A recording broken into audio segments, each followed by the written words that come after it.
Drive through any country in Western Europe, and you'll notice something missing. Fast food is everywhere. McDonald's, KFC, Burger King, they're all there. But the signs?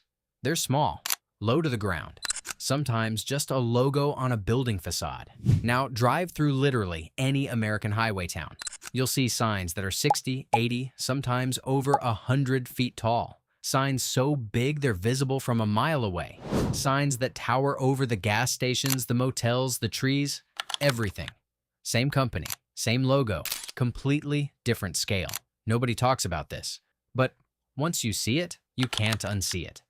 And the reason it happened reveals something strange about how America was built and how a decision made 70 years ago quietly shaped the landscape of the entire country.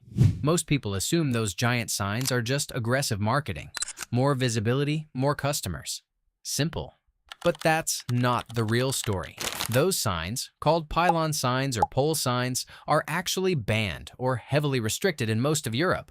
France banned highway billboard advertising back in 1979.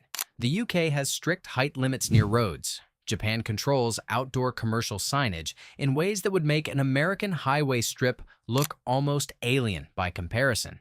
So how did the United States go completely the other direction?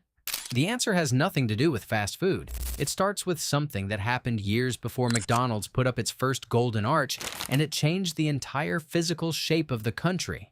1956. President Eisenhower signs the Federal Aid Highway Act, 41,000 miles of interstate highway, the largest public works project in American history. Within a few years, tens of millions of Americans are driving at speeds they'd never driven before. 60, 70 miles an hour, passing through towns they've never visited, hungry, tired, no idea what's coming up next. And here's the thing about driving at highway speed. Your decision window is tiny.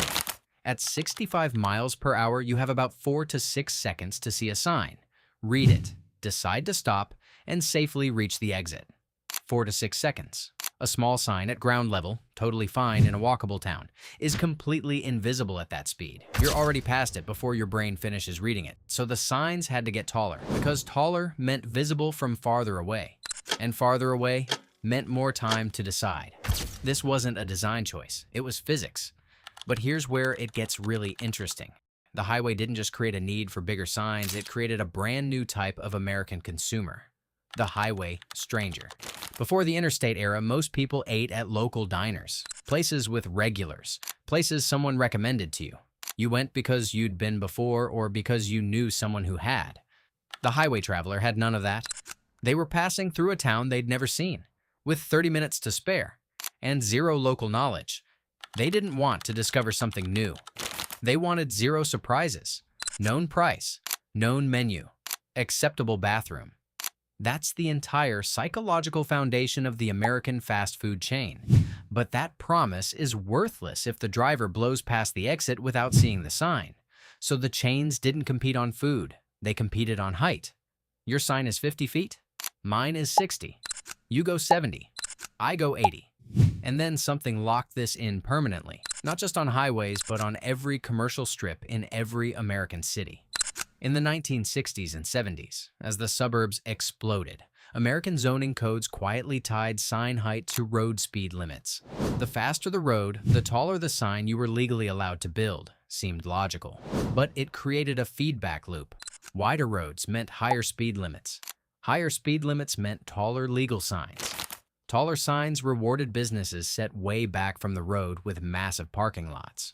More parking lots meant more driving. More driving justified wider roads. Each decision made the next one feel necessary. And the fast food chains mastered this system better than anyone. They hired specialists to find the exact maximum sign height allowed in every zip code across the country, and built right to that limit every single time. So when you see a 100-foot McDonald's sign above a highway interchange, you're not just looking at marketing. You're looking at the physical record of post-war America. The interstate system, the suburbs, the car-dependent cities, the zoning rules that rewarded scale, the psychology of a traveler who needed certainty more than quality. Europe kept signs small because it never built itself around highway speed car culture the same way. America made a different bet. Visibility was progress. Scale was success.